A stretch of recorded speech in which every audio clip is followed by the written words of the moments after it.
देखिए एनसीईआरटी का क्वेश्चन है क्लास 8 का, ठीक, कंपेयरिंग क्वांटिटीज क्वेश्चन है। आप अलग अलग जगह पे अलग अलग मेथड देखेंगे। मैं इस क्वेश्चन को समझाने जा रहा हूँ। क्वेश्चन क्या है बेटा?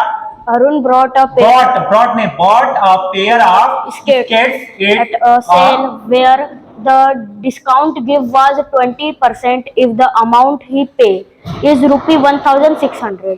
Find the marked price. ठीक कर रहा है कि क्या कर रहा है? क्वेश्चन समझ में आ रहा है?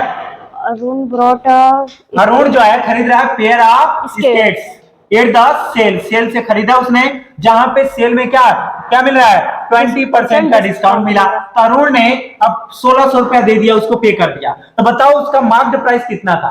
उस स्केट्स पे उसका मार्क्ड मतलब उस पे कितने की लेबलिंग की हुई, ये क्वेश्चन पूछा है। हमने इसके पहले डिस्काउंट निकाला है, कितना पे करना है ये बताया था।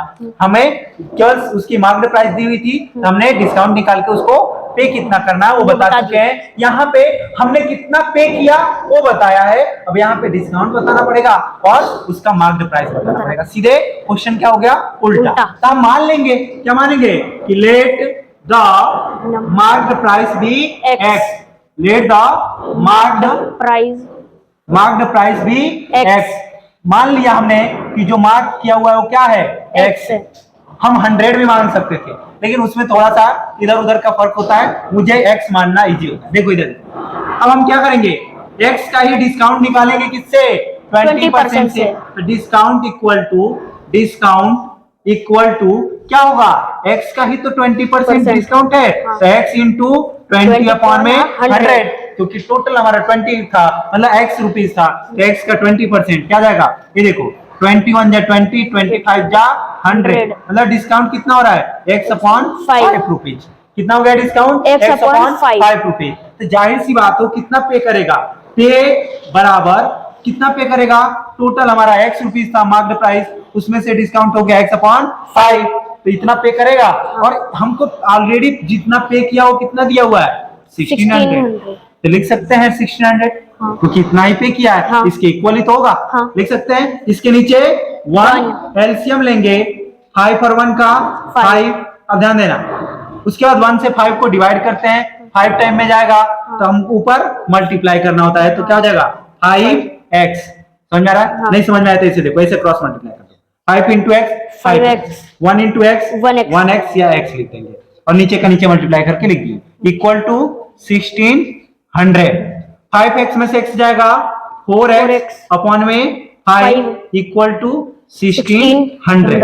थोड़ा सा ऊपर कर दूं, देखना ध्यान। ठीक, इधर देखो यार।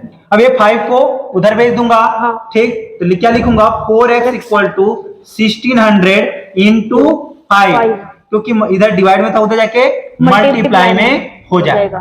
ठीक, ध्यान से देखना।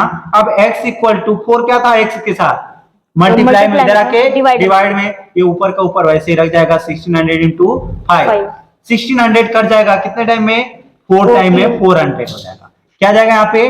400 इंटू 5। और 400 इंटू 5 कितना होता है बेटा? देखो ध्यान से इधर, 400 इंटू 5 कितना होता है?